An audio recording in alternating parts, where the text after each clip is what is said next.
大家好，今天跟大家分享的是《孙子兵法语36记》，作者张辉利，演播刘大明白。第27回，打草惊蛇。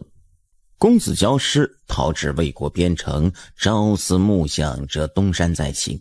他一边等待庞涓大军归来，一边操练军队。这一天，公子焦师带着几个卫士到郊外树林中练剑，剑靶是一个身穿齐王衣服的草人。公子焦师说，那草人就是齐王。他连发几箭，箭箭命中齐王胸膛，卫士们连声叫好。这时，一个散披着头发、目光如剑的汉子从树林中走出来，嘲叫道：“胆大包天的人以射虎为生，胆小如鼠的人才以射草为趣。”公子焦师打量了一眼那汉子，问：“你是何人？”汉子径直走到公子焦师面前道：“胆大包天的人。”“你知道我是何人？”“齐国的公子焦师。”公子焦师微微一笑，指着草人问：“你知道我射的是何人？”汉子道：“那不是人，是草。”公子焦师不屑地笑了笑说：“荒野无知之人，不懂不为怪。我所射的是齐王辟疆。”汉子轻笑道：“哼，齐王辟疆在齐国，这只是一堆草。”公子焦师有些不快，冷冷道：“现在我心情不算坏，你赶快走开，否则一旦我心情坏起来，你想走也走不了了。”汉子笑了笑道：“我既然是胆大包天的人，就不会害怕你的恐吓。给他一支箭。”公子焦师对一旁的卫士道。卫士将剑递给汉子。“我不用。”汉子看也不看，没去接。公子焦师拔剑在手。“你可别后悔。”汉子回应道：“我从来不知道什么是后悔。”公子焦师挥剑向汉子砍去。汉子并不躲闪，轻笑地看着公子焦师。公子焦师的剑在汉子头顶上方止住。“你为何不躲闪？”说着，公子焦师收回了剑。“我何必要躲闪？胆大包天的人不怕死。你以为我不敢杀你？你敢杀，但我不怕。别怪我妄杀无辜，是你逼我杀你。”公子焦师说着，再次挥剑向汉子砍去。汉子仍轻笑地看着公子焦师。公子焦师的剑砍下，汉子胸前的衣服被剑划破，鲜血流出。“好剑法！”汉子叫赞道：“多进半寸，我命休矣；少进半寸，不见鲜血。的确好剑法。”公子焦师再次审视着汉子坦然自若的脸，拍手称赞道：“是条汉子。壮士，你愿意跟从我吗？”汉子笑道：“跟从你干什么？射草为趣。”公子焦师绷起脸说：“我说的是正事。”“你的正事应该是夺取王位吧？今日射草习剑，就是为了来日夺取王位。公子一支弓能打败孙膑的10万大军吗？我有庞涓的支持，他有30万大军。庞涓正与秦国人激战，能否回来还很难说。再者，他即使回来，以疲惫之师，也难以战胜孙膑。照你这么说，我没希望了。不，还有一个人可以帮助你夺取王位。何人？公子教师好奇地问。曹阳，汉子平静道。曹阳是何人？就是我。你？公子教师疑惑地看着他。你能够打败孙膑？曹阳道。我虽然不能打败孙膑，但我可以帮你刺杀齐王。齐王一死，公子便可名正言顺地继承王位。公子教师问。王宫高墙深院，卫士防守严密，你如何能杀得了辟疆呢？曹阳自信地道。越高墙深院，如履平地，杀宫中卫士，如宰羔羊。公子教师觉得好笑。壮士，你的志气可敬，可你的话未免说得太大了。公子不信，请看。曹阳话音未落，纵身一跃，落在高高的树杈上。好身法！公子教师不由赞叹。曹阳随手折了一段树枝，又落回地上，对教师道：你再看。他对站在一旁的卫士们说：拔出你们的剑，一起上。卫士们看了看公子教师，公子教师说：上吧，让他知道你们的厉害。卫士们挥剑向曹阳砍去，曹阳一边轻步躲闪，一边以树枝带剑向一卫士刺去。一个卫士中箭倒在地上，又一个卫士也中箭倒地。公子教师看得目瞪口呆，最后一个卫士也被曹阳刺倒在地。公子教师兴奋地挥拳道：好，太好了，得一壮士，胜似10万大军，壮士请受我一拜。公子教师说着向曹阳施礼，曹阳也不回礼，对公子教师道：公子，我们该走了。公子教师对躺在地上的卫士们大声说：一群笨蛋，还躺着干什么？赶快起来，跟我回去。曹阳淡淡地对教师道：他们永远也起不来了。公子教师一怔，仔细看了看地上的卫士，卫士们已经死了。他气愤地拔出剑，指着曹阳怒道：你竟敢杀死我的卫士！曹阳道：刺杀齐王，除你我外，不应该让第三个人知道，若透露风声，就难以得手了。说着随手将带血的树枝掷出，树枝深深插入远处草人胸膛。公子教师心中暗自高兴，曹阳正是他所盼望拉拢的人。他对曹阳说：说吧，你的条件。公子继位后，将我刺杀齐王之事刻在临淄、东西南北4座城门上，要让天下人都知道，公子是因为有了我曹阳才得以继承王位。你要的太少了，我还可以给你高官、厚禄、美女、诚意。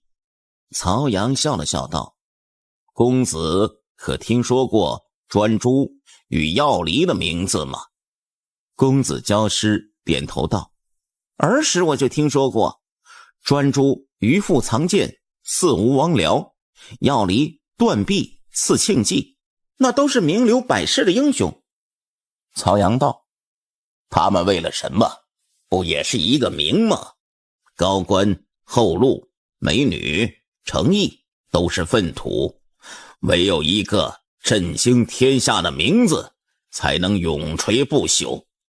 曹阳这番话让公子教师对他更是佩服不已。自从齐国军队收复边城，太后3番5次以死要挟，非要齐宣王请回公子教师不可。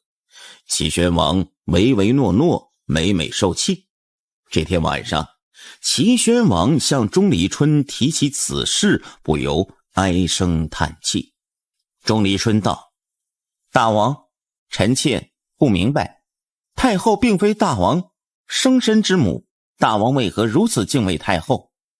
齐宣王说，寡人虽非太后亲生，可寡人是太后带大的，太后如同寡人的亲生母亲一样。钟离春摇头道，臣妾认为不一样，太后关爱公子交师胜过大王100倍，公子交师若杀大王，他绝不会说出半个不字。齐宣王轻叹道，不管太后对寡人如何，寡人要对得起太后的养育之恩，否则宗庙里的父王会指责寡人忘恩负义，世人会议论寡人不孝。没想到齐王竟是一个愚蠢的孝子。只见一轻狂的汉子悠然走近，齐宣王见一个陌生人竟敢擅自闯入后宫，厉声道，大胆狂徒，竟敢擅自闯入寡人的寝室。齐宣王说着拍了2下手，喊道，来人！大王，门外的卫士来不了了，他们都被我杀了。齐宣王不由一惊道，你是何人？想干什么？我叫曹阳，受公子交师之托，来向大王要件东西。要何东西？大王的命！你敢？齐宣王又惊又怕。我当然敢，否则我就不来了。曹阳微微一笑，他抽出剑，是我动手，还是大王亲自动手？齐宣王惊恐地看着曹阳，颤抖道，你可知道刺杀君王，祸及你全家，殃及你满族？我的家不在齐国。曹阳又是一笑，你想要什么，寡人都可以给你。我什么也不要，就要你的命。曹阳把剑扔在齐宣王面前，还是你自己动手吧，也好让我瞧瞧齐国君王的胆气。一只手捡起了地上的剑，是站在一旁尚未开口的钟离春。曹阳的目光转向钟离春道，这里没有女人的事，如果想死，等齐王死了你再陪葬。钟离春微微一笑，我如果不想死呢？曹阳道，那就走开。齐宣王一把拉住钟离春，王后，你不能走，你要救寡人。钟离春安慰他说，大王放心，我不走。曹阳饶有兴致地看着这一幕道，真没想到王后一个女流之辈却如此有胆气。你没想到的事多着呢。钟离春冷笑道，我如果告诉你，你不该让我拿到这把剑，你不会吃惊吧？一个女人拿到剑又有什么用？拿不好的话还会弄伤了自己。曹阳不屑地笑了笑，我可不是一般的女人，我进宫之前也是一个玩剑的人。钟离春说着，漂亮的玩了几个剑花。你会剑术？曹阳见此一愣，后悔了吧？不后悔，我很想看看女人玩剑是什么样子。来吧，王后。钟离春扫了曹阳一眼道，你身上还有兵器吗？当然有。曹阳说道，拿出来吧。对付女人，我不需要兵器。别太狂妄，太狂妄了要吃亏。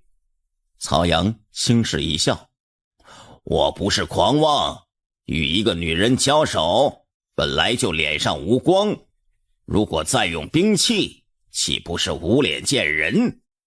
钟离春嗤之以鼻道，你死到临头了，还要男人的臭脸面？好吧，我就叫你无脸见人。钟离春说着连出数剑。曹阳万万没想到钟离春的剑法如此迅猛，躲闪不及，钟离春的剑在曹阳脸上划开了长长的一条血口。曹阳急忙拔出2把匕首和钟离春打在一起。齐宣王目不转睛地看着两人眼花缭乱的对打，不由得惊住了。钟离春边打边说：身手不错，我也很长时间没这么酣畅淋漓了。曹阳间歇中回应道：彼此彼此。二人一来一去，又是几个回合，钟离春连发狠招，曹阳躲闪不及，腹部被钟离春刺伤。曹阳急忙向后飞身一跃，随手猛地扔出2只匕首，匕首直冲齐宣王而去。钟离春见状，蓦地向齐王纵身跃去，于半空中随手一剑，但只打飞1只匕首，另1只匕首刺中齐王右胸。钟离春一把抱住齐宣王，心急地呼唤道：大王，大王！曹阳趁此转身逃出。曹阳踉踉跄跄逃出宣王寝宫，忍着剧痛穿过几个院落，一头倒在地上。身后传来杂乱的脚步声，还有喊声。曹阳挣扎着爬起来，他不能让宫卫抓住，他还没能杀死齐王。他进宫前已将王宫布局摸得一清二楚。他跌跌撞撞拐过一个院落，进了太后寝宫。太后此时还没睡，听到宫外隐隐传来的喊声，正准备打发宫女出去查看，只见脸上身上满是血迹的曹阳出现在她面前。太后身边的宫女几乎惊昏过去，太后并不害怕，一脸平静地看着曹阳问：你是何人？曹阳吃力地从怀里拿出一块玉佩，这是临行前公子交师交给他的。他对太后道：你认识这个吗？太后看不清楚，她让宫女把玉佩拿过来。宫女战战兢兢地走上前，拿过曹阳手中的玉佩递给太后。太后接过玉佩，看了一眼，不由一惊：这是我儿交师的玉佩，怎么落到你的手里？曹阳答道：公子交师让我送给太后的。我儿交师，他现在何处？他在……曹阳感到一阵剧痛，急忙捂住腹部。魏国。一句话未说完，曹阳便再也支撑不住了，一头栽倒在地。太后立刻秘密召国太医来到自己的寝宫，经国太医一番治疗，曹阳清醒过来。太后重赏了国太医，嘱咐他每日早中晚3次来给曹阳治疗，并警告此事对任何人都不能说，否则要他的命。国太医应诺。国太医走后，太后问曹阳：我儿交师真的还活着？曹阳道：不但活着，而且活得很好，他正在广招天下志士，以图再起。若不是他有如此决心，我绝不会冒生命危险刺杀齐王。太后拿出玉佩，又问：玉佩是他让你给我的？是的，他说只要我把玉佩交给太后，太后就会帮助我。你应该早来找我。我不需要别人帮助，凭我的本事杀死齐王如同捏死一只蚂蚁。说到此，曹阳叹了口气，可没想到王后竟有如此之高的剑术。太后凝重地说：你如果早来找我，就不会想不到了。不过我还是刺中了齐王，只是还不知道是否致命。齐王没有死，这是天意。曹阳又叹了口气。太后说：孩子，你在老父这里好好养伤，养好了伤，老父为你们祈求上天，让天意顺从我儿交师。宫卫们在宫中忙了一夜，一无所获。田忌的士兵在城内城外也忙了一夜，同样没有任何收获。钟离春估计刺客身负重伤，不会跑出王宫大院，很可能躲在太后宫中。可是没有宣王的命令，不能搜查太后寝宫。宣王又昏迷不醒，他问孙膑怎么办。孙膑让他撤回宫位，外松内紧，暗中监视太后住处。国太医每天早中晚3次到太后那里，对外宣称太后碰伤了脚，因太后年事已高，不易痊愈，故去得勤了一些。国太医是专治外伤的太医，钟离春推测他频频去太后宫中，极有可能是为刺客治伤。孙膑思忖片刻，道：立刻把国太医抓起来。田忌犹豫道：这样会惊动太后，大王还在昏迷之中，他若出面干预，不好收拾。孙膑笑道：我就是要惊动太后，他若出面干预，便可断定刺客就在他的宫中，这叫打草惊蛇。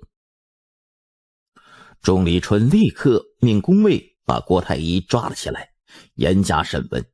太后得知此事，立即赶到钟离春住处，说郭太医是因为看中了他的宫女，才频频出入他的寝宫。太后将郭太医带回自己的寝宫，随即下令将其乱杖击毙。太后杀人灭口，证实刺客就在太后宫中。钟离春要立刻包围太后寝宫，捉拿刺客。田忌说：王后别急，大王至今昏迷不醒，还是不要与太后正面冲突为好。钟离春道：不急不行，这个刺客剑术高明，若让他逃走，他还会刺杀大王，下一次他恐怕就不会失手了。孙膑开口说：钟离姑娘，我有办法让刺客走出太后寝宫，自投罗网。夜幕降临，姜四人带领一群宫卫进入太后寝宫，说是奉王后之命搜查一个形迹可疑的人。太后一听，顿时火冒三丈，他指着姜四人的鼻子让他滚出去。姜四人不急不慢对太后道：王后有命，小人不敢滚回去。太后气得直哆嗦：你不回去，老妇就死在你面前。他说着就往柱子上撞去。太后的宫女们立刻上前拉住了他。姜四人故作害怕，让宫卫们立刻离开太后寝宫。宫卫们走后，姜四人对太后小声说：太后，小人说实话，小人并不想搜查，是王后她非要小人搜查不可。王后怀疑刺杀大王的刺客就躲在太后宫中。太后闻言板着脸道：他胡说。小人知道王后胡说，可王后的脾气太后也知道，她认准的路非走到头不可。今天下午她把田将军召进宫来，说小人今夜若搜不出刺客，明天就让田将军的军队包围太后寝宫，非抓到刺客不可。哼，他敢让军队进宫，老妇就死给他看。太后，你可别当着王后的面说，王后不信邪，她真让你死，你可就下不了台了。你以为老妇不敢死吗？太后没好气地说。姜四人忙讪讪说道：敢死，敢死，太后什么都敢，不过王后也是什么都敢做的人。